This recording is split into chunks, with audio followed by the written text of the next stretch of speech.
Nah, kadang-kala kita bisa lihat bahwa para senior atau pengurus memberikan pelayanan kepada pemuda. Mereka itu hanya memberikan tugas tanggung jawab tapi tanpa melakukan mentoring, pembinaan. Kita yang sadar, kita yang ada di gereja bisa masuk sebagai teman. Kita datang bukan sebagai orang yang ngasih tugas. Kenapa? Karena kalau kita datang dengan ngasih tugas, kita ibaratnya ini orang lagi ketimpuk batu, kita timpukin lagi batu. Memang kita terbeban. Sebelumnya kita terbeban dengan multimedia apa semua. Tetapi Tuhan tahu keperluan kita juga. Damai sejahtera itu senantiasa dengan kita. Kita pikirnya, kalau saya buat kerja itu hasilnya pulangannya itu adalah duit. Halo semuanya, kembali lagi ke podcast Gereja Yesus Sejati. Hari ini kita kedatangan tamu dari luar negeri. Ada yang bisa tebak dari mana? Ya, kita kedatangan tamu dari negara tetangga, yaitu Sabah. Yeay. Kita kedatangan ada saudari Selpa. Ada diaken Henok. dan kita juga ditemani oleh pendeta Paulus Wijaya. Ya, kita akan sama-sama bertukar pikiran ya. Kita akan sama-sama mendiskusikan masalah yang terjadi di pemuda. Kalau bahasa Sabahnya mungkin belia ya. Iya, Ya, betul. masalah-masalah belia. Memang kalau di Sabah itu salah satu masalah belia dari ribuan masalah yang ada apa sih? Baiklah, kalau di Sabah itu belia memang tidak dinafikan masalah dia itu terlalu banyak dan besar. Tapi kalau yang secara umum yang kita nampak, salah satu dia mereka kurang untuk melibatkan diri dalam pelayanan kerja suci di gereja tempatan. Oke. Jadi mengakibatkan apa? Kadangkala mungkin menyebabkan seseorang itu pekerjanya itu orang yang sama. Ya, saya lagi. Saya lagi. Ya. Satu orang, 5 jabatan. Betul. Mungkin kita juga sama kali ya pendeta ya. Iya, di Indonesia juga kurang lebih sama ya seperti Sabah. Jadi orang yang terlibat itu tidak terlalu banyak.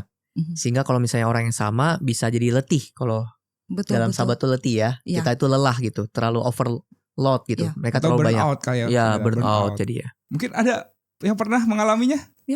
Ada? Kita semua. Sampai kadang terpikir mau berhenti untuk melakukan kerja suci. Wah, Ya. jadi curhat. Iya, Ya, Pak. jadi curhat di sini. Tapi kita bahas satu-satu lah. Ya. Kalau misalnya ada masalah itu, pasti ada kenapanya. Betul. Kenapanya masalah itu bisa terjadi. Artinya mungkin kita akan diskusi kenapa banyak pemuda-pemuda, belia-belia yang akhirnya memilih untuk tidak melayani. Dan menyebabkan belia yang aktif menjadi dia lagi. Ya, betul. Mungkin ada yang punya pendapat?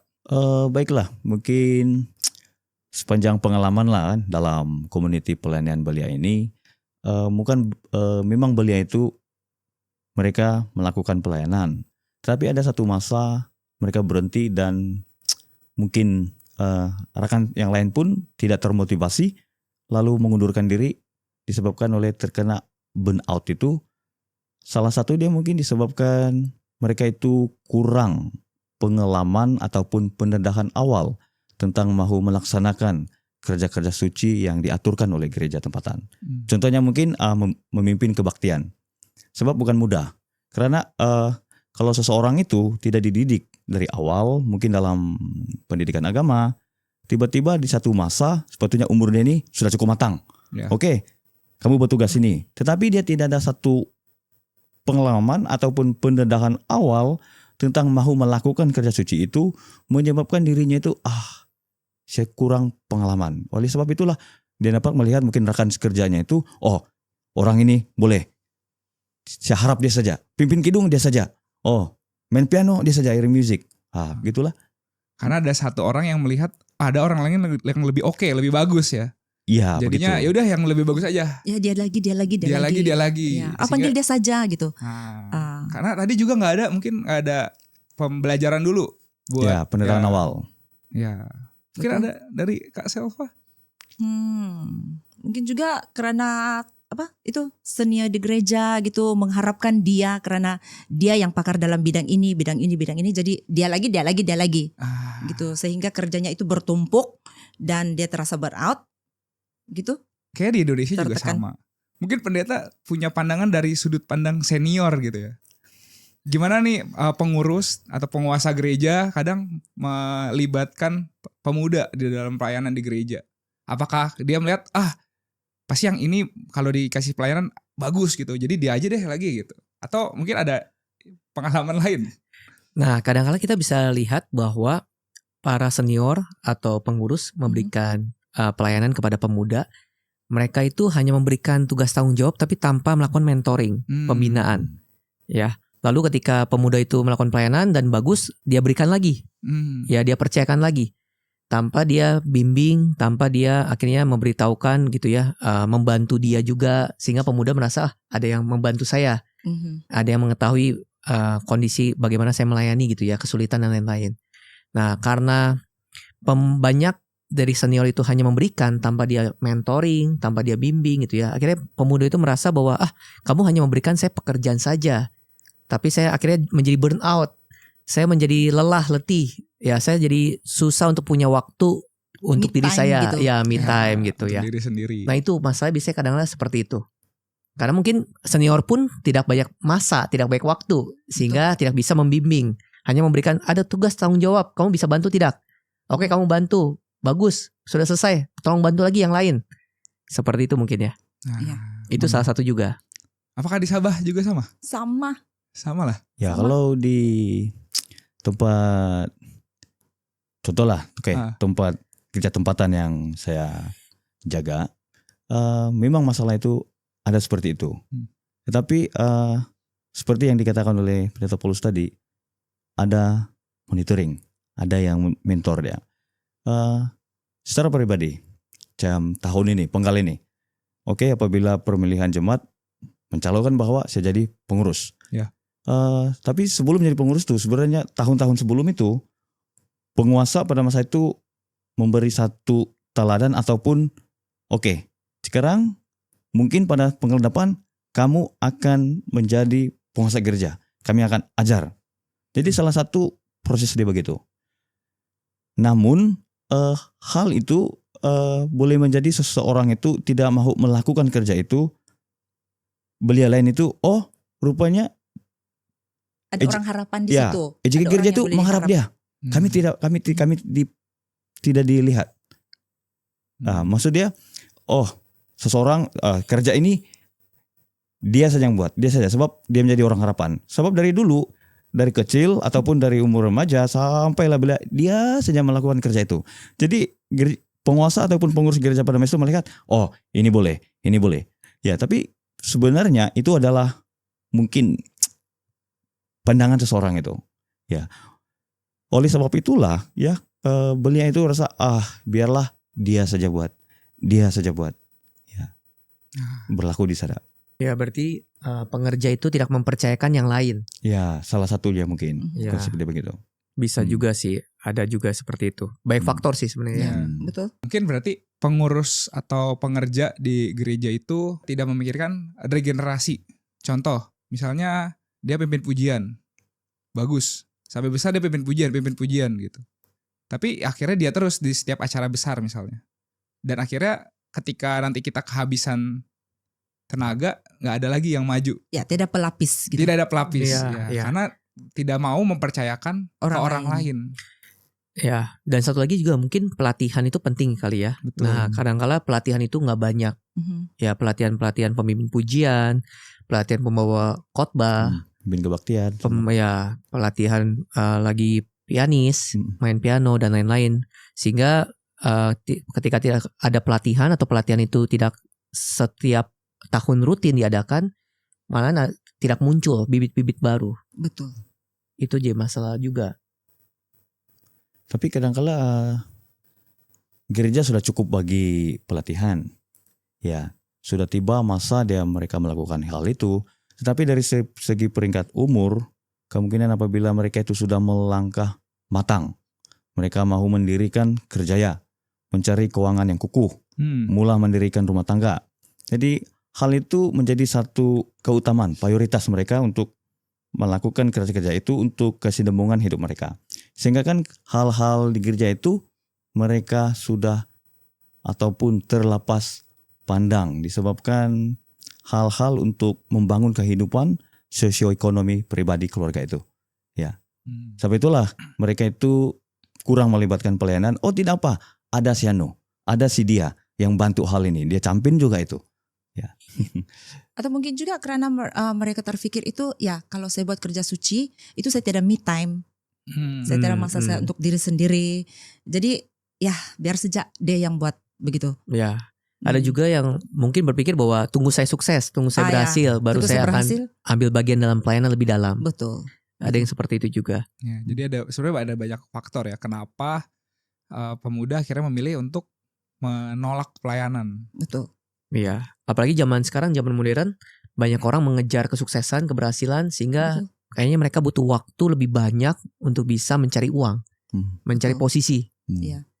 Ya. Cari uang lebih penting baru kita cari Tuhan gitu. Iya, kadang bisa seperti itu. Karena kompetisi Betul. terlalu sengit gitu ya. Kalau enggak, saya kalah nih. Saya nggak bisa naik posisi jabatan. Ya betul.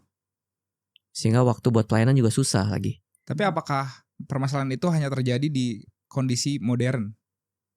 Atau dari zaman dulu? Sudah seperti itu? Atau mungkin zaman dulu lebih banyak orang yang mau pelayanan? Mungkin ada mau sharing? Yang generasi-generasi di atas. Iya, kalau saya kan masih... Mungkin saya masih Ya. generasi milenial. Saya juga. Tidak ada yang mau mengaku. Tapi mungkin sebab saya juga mempunyai satu konsep di mana saya selalu berhubung ataupun selalu bercerita dengan orang-orang yang senior. Saya beritahu bagaimana cara mereka melakukan pelayanan. Dan adalah salah satu saya rasa orang kata termotivasi dengan pelayanan mereka itu. Karena contohnya ya di tempat gereja saya. Oke. Ahli choir ditubuhkan pada 1971. Ya, ahli choir. Pada masa itu memang tidak ada satu pianis. Pianis pun tidak ada, file pun tidak ada, fotokopi pun tidak ada. Tapi kalau saya tidak silap, jumlah ahli choir itu dalam 20-30 orang. Jadi salah satu mereka mau copy lagu itu, mereka catat satu per satu ayat. Jadi diserahkan kepada ahli-ahli choir itu. Oke. Dan memang ada satu not. Cuma not dia akan disusun ha ha ha ha begitu, do ha ha. Jadi mereka mulai nyanyi. Jadi kita dapat lihat bagaimana pelayanan ataupun apa orang kata cabaran tentangan mereka pada masa itu. Iya. Memang di dalam zaman modern ini memang banyak sekali dia punya halangan lah. Tapi kalau di zaman dahulu kita dapat lihat hal itu berlaku juga, tetapi konsepnya itu beda. Ya, di cabarannya itu di mana. Jadi kalau kita pada masa itu, wah cabaran mereka seperti itu. Tetapi kalau kita di zaman modern, cabaran dia seperti ini. Maksudnya secara umum apa saya dapat simpulkan, masalah itu dari dulu memang ada. Ya. Tapi atau di zaman sekarang ini sebenarnya ada satu isu dari sosial media yang membuat alasan-alasan tadi yang mungkin pendeta, diaken, saudari sebutkan itu terjadi. Karena dengan kita melihat sosial media, kita akan melihat kesuksesan orang lain. Betul. Ya. Kita membandingkan diri kita dengan orang lain. Kita akan melihat orang lain lebih baik. Saya ingin seperti dia. Dan akhirnya saya ingin seperti dia. Saya ingin melihat hidup orang lain, kok kayaknya selalu me time.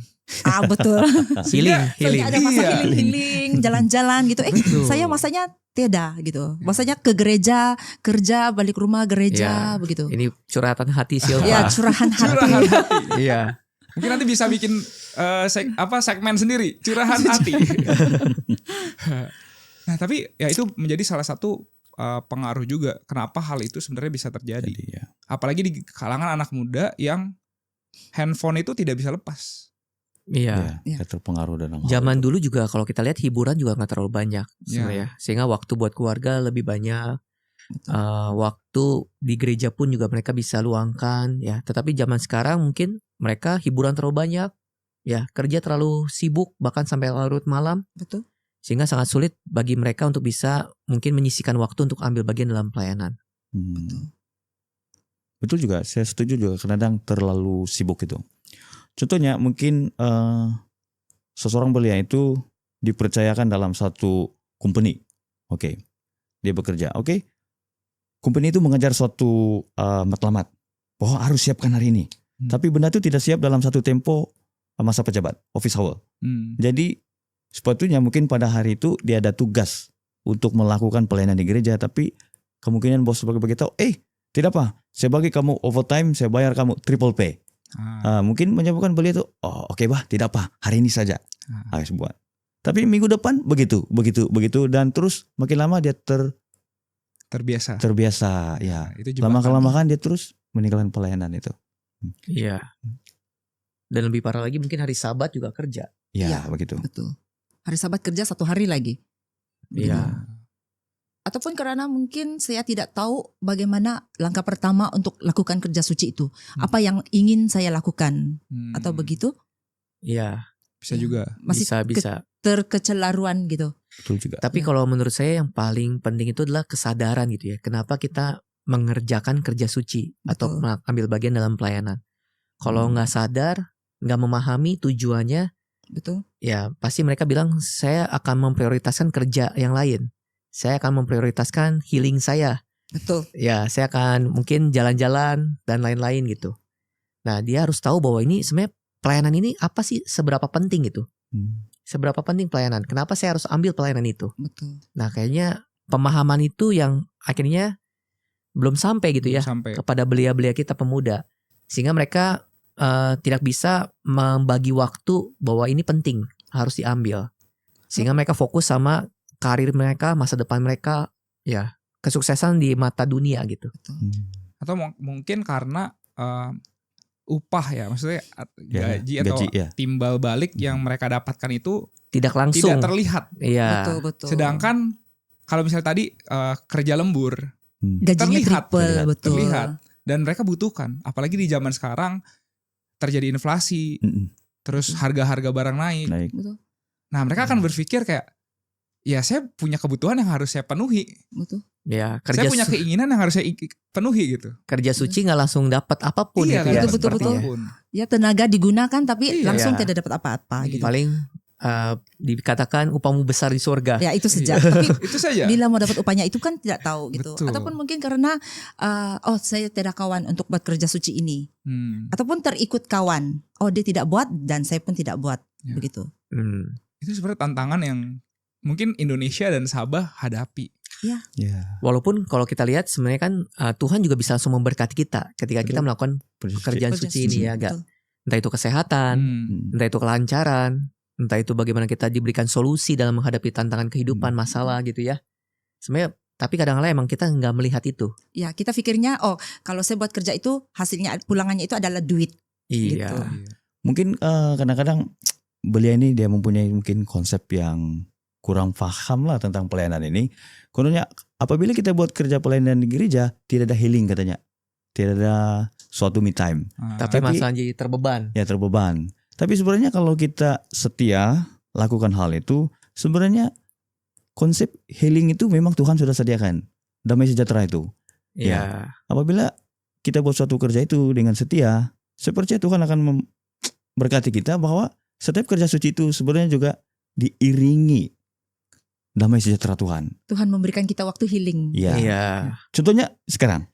Oke, memang kita terbeban. Sebelumnya kita terbeban dengan multimedia apa semua. Tetapi ada satu langkah bahwa pada saat ini kita dipertemukan di sini. Sudah pasti ini kerja Tuhan. Memang kita buat kerja suci Tuhan, tetapi Tuhan tahu keperluan kita juga. Dia damai sejahtera itu senantiasa dengan kita. Jadi kita terasa sekarang, wah, walaupun kita ini buat kerja begini, penat begini, apa semua, tetapi inilah healing dia. Iya. Terbeban ikut podcast sekarang. Tapi emang terkadang ya healing atau kebahagiaan yang dicari itu ya tidak selalu tentang uang. Betul. Dan tidak selalu tentang kepuasan pribadi. Tapi kadang ya kebahagiaan kecil yang kita bisa nolong orang lain. Betul. Bisa bekerja bersama-sama. Berhasil bersama-sama itu pun juga bentuk healing sebenarnya. Iya. Betul. Itulah. Dan juga apabila mereka itu mungkin ya, dia sudah nampak satu tugasan. Dia menganggap bahwa hal itu macam suatu tradisi. Harus selesaikan masalah itu. Harus buat kerja suci itu. Jadi dia nampak macam satu dirobotkan. Jadi dia nampak lama saya lagi. Jadi dia nampak jadi dia macam menganggap formal saja lah. Buat tidak, buat tidak. Oke. Nah, sebenarnya kan udah banyak nih Ya banyak. why-nya ya. Udah banyak nih kenapanya. Mungkin kita akan berpindah ya ke sebenarnya solusinya apa? Penyelesaiannya tuh bagaimana gitu. Bagaimana caranya kita bisa membangkitkan kembali api semangat dari para pemuda, para belia untuk bisa melakukan kerja suci atau pelayanan tadi. Itu pendeta jawab. Langsung Kembali ya, kita langsung kembalikan. Setelah ini Silva. Oke, Ya, boleh. ya. Ditunggu. Oke, yang pertama ini sih ya, kita harus tahu bahwa pelayanan itu adalah satu proses bahwa kita akan bertumbuh secara rohani. Jadi ketika kita mau bertumbuh secara rohani, kita harus ambil bagian dalam pelayanan, pekerjaan suci. Kalau kita mau bertumbuh, kita mau memiliki iman yang kuat, kita harus ambil bagian itu. Seperti kita sekolah, kalau kita mau pintar, kita harus sekolah. Dan kita harus naik grade 1, grade 2, grade 3.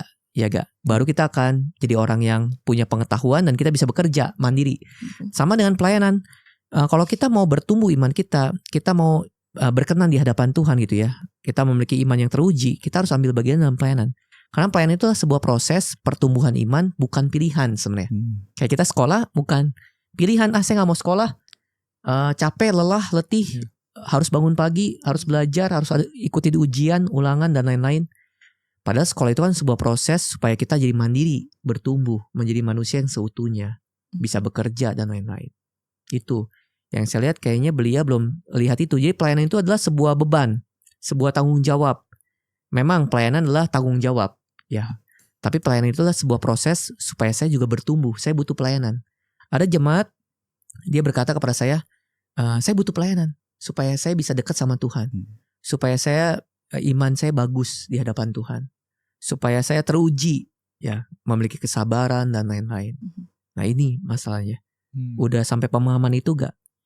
Proses pertumbuhan iman, bukan pilihan. Kalau pilihan kita bisa like or dislike gitu ya. Saya gak mau deh, karena saya gak suka. Saya boleh pilih-pilih mana saya mau gitu. Tapi ini sebuah proses yang harus saya lakukan. Sehingga anak gak bisa memilih, harus sekolah. Gak bisa anak bilang, saya gak mau sekolah. Kalau gak dia gak akan bertumbuh. Kesadaran berarti ya. Iya, kesadaran itu. Nah, Silpa gimana? Nah, lanjut. Ya. Masih piutang Jen. Masih piutang Jen. Dia kan terus kan.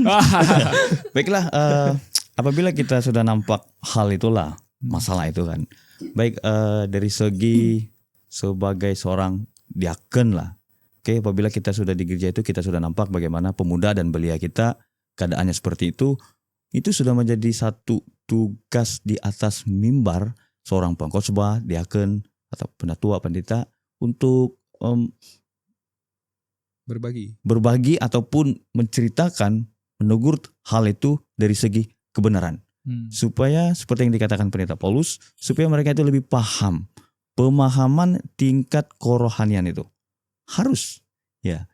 Kalau kita, ya, contohnya apabila kita mau melakukan pelayanan itu, sebab kita tidak menganggap bahwa hal itu menjadi suatu yang telah dijadwalkan bagi kita. Kenapa kita melakukan pelayanan itu? Sebab ada halnya tingkat kerohanian kita dengan Tuhan. Semakin banyak kita melakukan pelayanan, semakin kita mendekat dengan Tuhan. Jadi maksudnya ada satu inti rohani supaya kita itu semakin kuat dan kita penyempurnaan rohani kita itu semakin lama semakin orang kata sempurna di hadapan Tuhan. Ya. Oleh sebab itulah ya, tugas di atas mimbar itu berbagi firman Tuhan tentang kebenaran, tentang pelayanan itu. Kita harus tekankan di sana. Tadi kan pendeta berkata tentang kesadaran, ya. Dan mungkin cara pertama nih, cara menyadarkan lewat mimbar ya, berkhotbah. Tapi kalau dipikir-pikir lagi, terkadang penyampaian satu arah itu susah masuknya.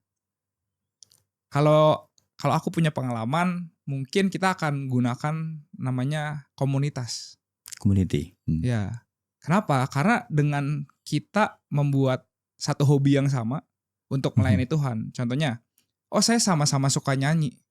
Oke. Ya, dia akan ajak temennya yang suka nyanyi untuk join ke paduan suara misalnya. Nanti dia ajak temennya lagi yang suka nyanyi untuk join ke paduan suara. Nah, dengan kesukaan yang sama itu harusnya bisa memperbanyak orang yang pelayanan atau pemuda-pemuda yang pelayanan. Contoh lah seperti sekarang ini. Multimedia ini orang yang datang dan pergi itu banyak.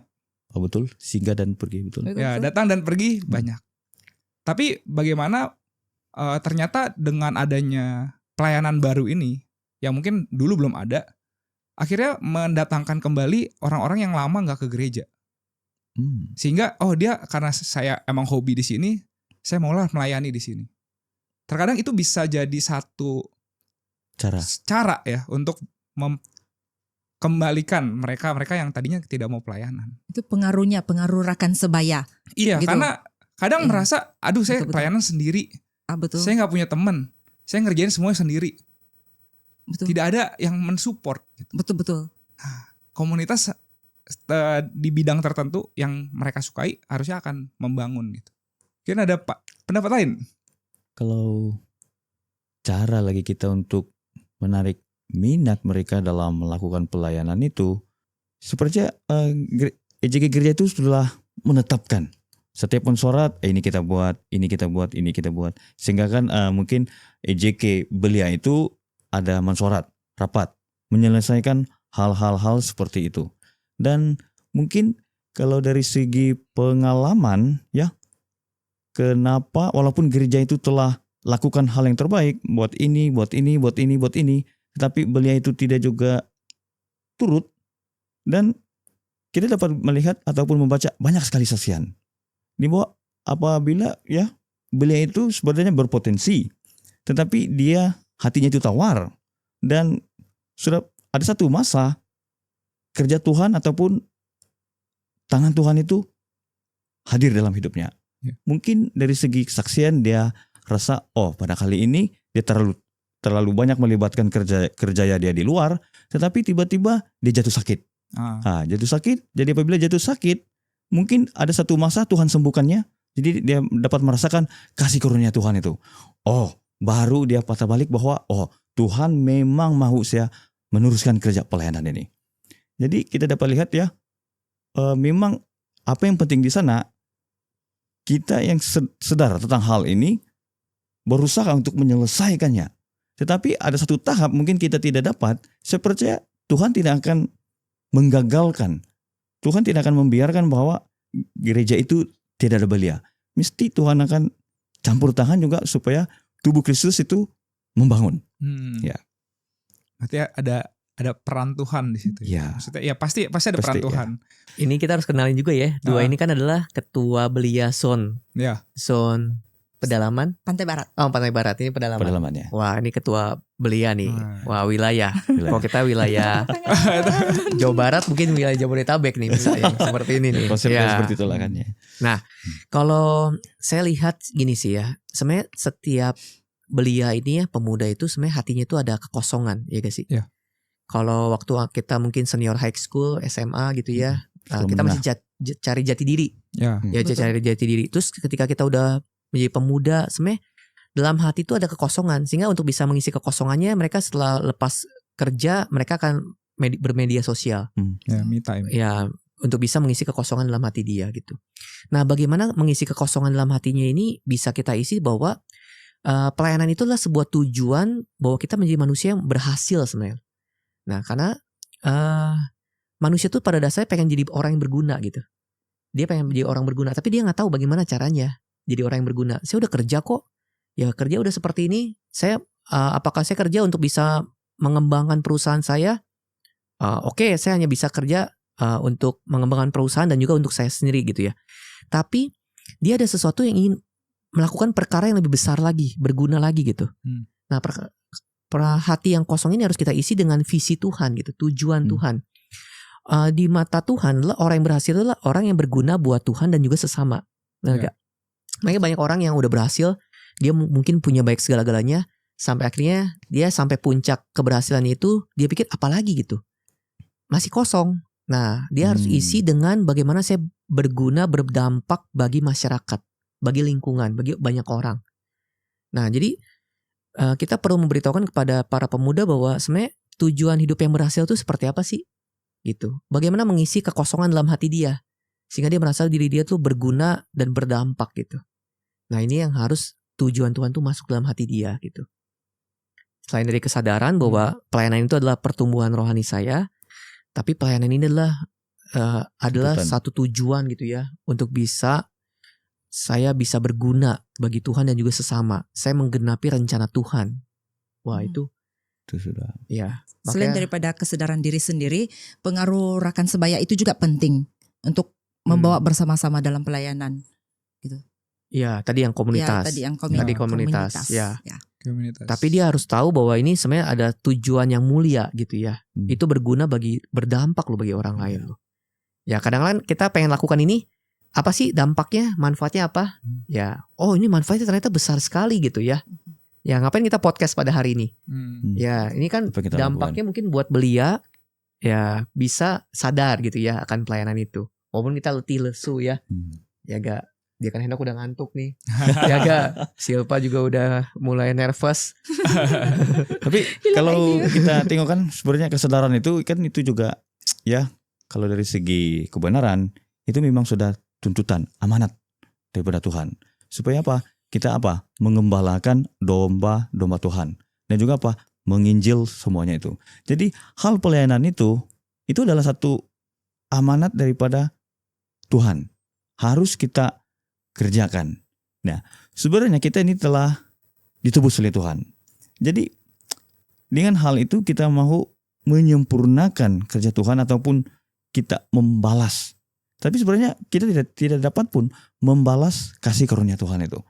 Nah, tetapi apabila kita lakukan hal itu bukan keinginan kita. Maksudnya kita menyalibkan diri, mengikuti Tuhan Yesus. Bahwa inilah yang Tuhan kehendaki. Oke, mungkin dalam jadwal itu kita buat, oh ini jadwal saya hari pertama, hari 2, hari 3, hari keempat. Tetapi apabila seperti dikatakan oleh Pendeta Paulus dan kesadaran daripada kasih kerja, kita oh rupanya yang list terakhir ini kerja pelayanan. Mungkin di sana dia melihat bahwa ada kesadaran. Jadi list yang terakhir itu pergi yang pertama. Sebab kenapa? Dia paham tentang itu adalah amanat Tuhan. Ya. Barulah mungkin dia ada kesadaran, oh melakukan pelayanan ini dalam belia. Atau kita bisa juga berusaha terus menerus. Ya. Jadi kita terus minta. Sampai di satu titik dia tersadarkan sama Tuhan gitu. Maksudnya Tuhan akan ingatkan kayak, oh ternyata ini pelayanan yang dibutuhkan gitu, pelayanan yang harus diambil. Atau ada juga kadang kita kalau melayani Tuhan nggak harus selalu misalnya, oh saya pemimpin pujian aja atau pencatat aja. Sebenarnya ada pelayanan yang bisa timbul karena ada masalah di gereja. Oh ya. Contoh, kalau di Indonesia ada coaching. Konseling. Nah itu timbul karena ya mungkin banyak jemaat yang membutuhkan gitu. Nah itu bisa menjadi alasan kuat untuk pelayanan itu ada. Atau terkadang kalau di pemuda di Indonesia gitu ya, dengan kita kumpul bersama ngobrol akan muncul ide baru. Ide baru yang akhirnya oh bisa lo jadi pelayanan gitu. Nah itu bisa juga jadi pelayanan mungkin gak harus yang udah ada, tapi bisa juga yang nggak ada, yang nggak ada dan dibutuhkan jadinya ada. Gitu. Atau cara yang berikutnya adalah kita mengikuti jejak Tuhan. Kalau kita tengok lagu di YouTube Gereja Yesus Sejati, ada lagu yang berjudul Yesus Sahabat Sejati. Ya, lagu itu menceritakan tentang kesendirian, tidak ada siapapun, tapi ada Tuhan di sana. Nah, masalah di zaman sekarang ini adalah mental yang rapuh dari banyak orang. Mental health ya. Sering dengar kan mungkin mental health. Kesehatan mental. Ya, kesehatan mental. Yang membuat ya akhirnya tadi mau me time, mau punya waktu sendiri. Karena mereka merasa ya gak ada orang yang peduli juga sama mereka gitu. Nah, mungkin kita yang sadar, kita yang ada di gereja bisa masuk sebagai teman. Kita bisa masuk untuk merangkul mereka. Tidak usah misalnya kita datang bukan sebagai orang yang ngasih tugas. Kenapa? Karena kalau kita datang dengan ngasih tugas, kita ibaratnya ini orang lagi ketimpuk batu, kita timpukin lagi batu. Betul. Tapi kita datang sebagai penolong. Kita datang untuk bantu dia keluar dari Kepemimpinan. batunya dia itu. Sehingga dia bisa menerima lagi batu yang lain. Tuh, jadi kita perlu merangkul. Makanya kita butuh komunitas. Kita butuh, ya kita yang sadar, kita yang rangkul mereka gitu. Kalau enggak ya akhirnya ya saya gak mau pelayanan. Saya merasa pelayanan itu membebankan saya. Kalau misalnya seperti tadi kita datang dengan tugas. Ayo kamu mau gak pelayanan berkhotbah misalnya. Itu akan jadi beban yang berat. Betul. Betul. Nah, Iya. Tapi itu kalau sih. misalnya kita memberitahukan tujuan dia Iya. ambil bagian dalam pelayanan ini untuk apa dan dampaknya apa ke depannya, dia akan berpikir ulang, ya gak?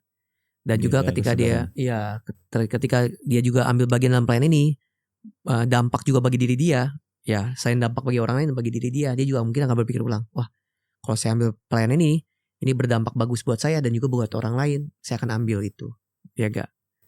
Ya, saya bisa juga seperti itu. Tadi jangan langsung ditugaskan, tapi harus kenapa saya harus ambil bagian pelayanan ini, ya gak? Betul. Kadang-kadang dia nggak tahu gitu bahwa di dalam pelayanan itu ada satu tujuan Tuhan yang harus kita lakukan dan berdampak besar ketika kita lakukan. Sama kayak Reka lah, kenapa jadi staf literatur gitu? Kenapa nggak kerja di luar? Mungkin banyak bisa mendapatkan banyak hal gitu ya, karir kesuksesan gitu. Di luar. Nah, karena ada sesuatu tujuan yang kita kejar yang tidak kelihatan dengan lahiriah, tapi sesuatu hal yang besar dampaknya. Dan ini bisa kita rasakan. Mungkin kita datang dengan merangkul mereka. Ketika misalnya ada suatu pelayanan yang cukup berat, tidak mungkin kita langsung lepas tangan lah, lepas ke mereka. Tapi kita bisa ajak mereka jalan sama-sama. Mentoring tadi. Mentoring. Ya, jangan cuma kasih tugas, udah Terus kita tinggalin. Berarti Jadi- tugas kita udah berkurang, kita Ya. berikan kepada mereka. Jadi kalau kita lihat di sana mungkin bukan kepada beberapa orang individu sajalah, tetapi dalam kehidupan di gereja semua jemaat itu bermain peranan. Ya. Ya, peranan. Contohnya pelayanan belia. Kita tahu belia itu memang suatu tenaga yang sangat kuat. Betul. Tanpa belia itu, wah mana sih anu? Oh dia tidak sudah. Jadi kita dapat lihat bahwa kerjasama di antara peringkat manapun itu sangat memain peranan supaya dia apa? Seperti kata tadi merangkul. Oke, ya ada teguran, ada monitoring, semua terlibat sama. Ya, karena hal sekecil pun, contoh, mungkin ya apabila kita dapat lihat bahwa sebetulnya ada pimpin kidung, tetapi kita tengok masa tidak lagi orang yang mau pimpin kidung, Ya. tetapi memang ada orang yang ada kesadaran. Semua orang ada kesadaran. Kita kurang satu pemimpin. Jadi memang ada seseorang yang memberitahu bahwa bagus saya ataupun kamu macam mana. Boleh? Ini pertama kali. Boleh. Mungkin itulah salah satunya, bukan dia telah dijadwalkan, tapi kita jangan mengharap dia saja. Tetapi sebenarnya hal itu kita sudah tahu. Tidak ada pemimpin, tidak ada yang bawa khotbah, tidak ada yang mengiring musik. Kita tahu sudah itu masalah, tetapi kita sendiri yang tidak lakukan. Ya. Nah, mungkin saya bisa kasih contoh Musa lah ya. Ya. Kalau kita lihat kan Musa tuh sama seperti kita lah. Ketika diberikan pelayanan pasti kita menolak. Jangan Tuhan, saya berat lidah. Saya nggak bisa apa-apa gitu ya. Lalu saya menghadap Firaun bagaimana? Ya gak? Ya. Tapi coba bayangkan kalau misalnya Musa nggak ambil pelayanan itu. Dia nggak akan jadi pemimpin besar. Dia nggak akan bisa bertumbuh. Betul. Ya gak? Dia nggak akan bisa disebutkan orang yang lemah lembut. Betul. Ya, Ya. hatinya. Ya gak? Karena dia nggak ambil pelayanan itu. Itu pertama. Terus yang kedua, ketika dia nggak ambil pelayanan itu, maka sesungguhnya dia nggak bisa memberikan dampak bagi umat Israel. Ya gak? Untuk bisa keluar dari Mesir. Walaupun Tuhan bisa pakai yang lain ya. Tuhan bisa pakai batu sekalipun untuk bisa membuat orang Israel itu keluar dari Mesir. Tapi kalau dia nggak ambil, dia nggak bisa berdampak bagi umat Israel. Nah, sehingga Tuhan tadi ya kata Reka kan ya, Tuhan memberikan komunitas sebenarnya. Harun sama Miriam membantu. Membantu. Ya, sebagai support system ya dalam pelayanan Musa. Sehingga Musa bisa ketika jatuh lemah ada yang memberikan semangat. Ya gak, menghadapi bangsa Israel itu gak mudah ya, tegar tengkuk. Tapi akhirnya dia bisa bawa umat Israel keluar dari Mesir.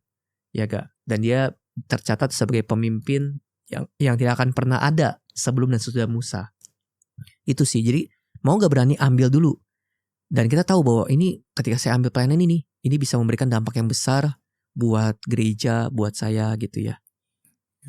Dan kita perlu hati-hati. Hmm. Karena ketika ada seseorang nih mau mencoba melayani, terus dia maju pertama kali, mungkin hasilnya akan kurang oke. Oke. Nah, terkadang manusia itu hilaf. Ya, akhirnya mengkritik dengan keras. Sehingga Sehingga mereka sakit hati. trauma dan sakit hati. Nah, itu perlu kita waspadai. Iya. Nah, saya Makanya rasa tadi perlu mentor ya. ya, Bukannya pengkritik tapi bagaimana mementor. Bagaimana mementor ya. ya, saya rasa solusinya sudah ada ya tadi ya. Dan bisa dicoba di gereja masing-masing. Iya, Nah, di Inanam. Di Inanam. Di mana dia kan anak? Sungai Api. Sungai Api. Mungkin kalau nanti pemirsa penonton mau datang boleh ke Sabah. Ya. Nah, dialur-alurkan.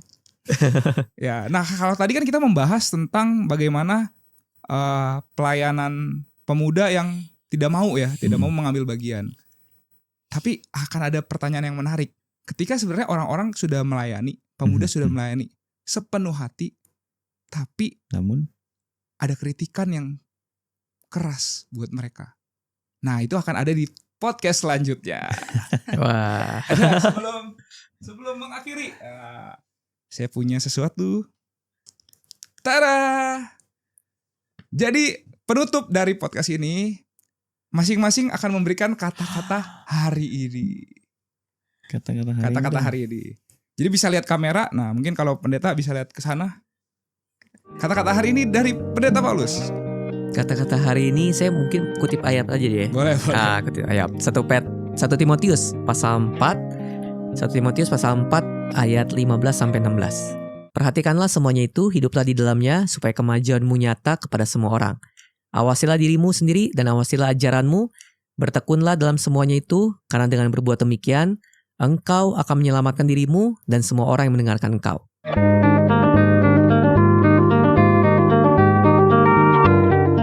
Oke, terima kasih pendeta Deacon Hanok. Baik, kata-kata hari ini dong. Ya, kata-kata hari ini dong Deacon Hanok. Kita bagi kata-kata dari bahasa Sabah aja lah kan. Boleh. Baik, apa yang kita lakukan itu bukan untuk diri sendiri. Dan apa yang kita capai itu bukan untuk diri sendiri. Apa yang kita lakukan itu hanyalah untuk apa? Kemuliaan nama Tuhan. Ya, semoga apa yang kita lakukan itu menjadi apa? Nama Tuhan terus dimuliakan.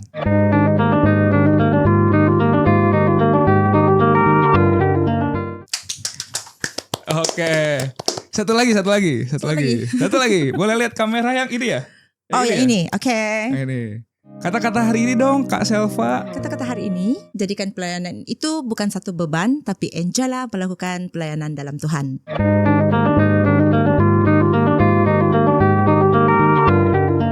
Oke, terima kasih semuanya sudah menonton podcast ini. Sampai jumpa di podcast selanjutnya. Dadah. Dadah. Bye.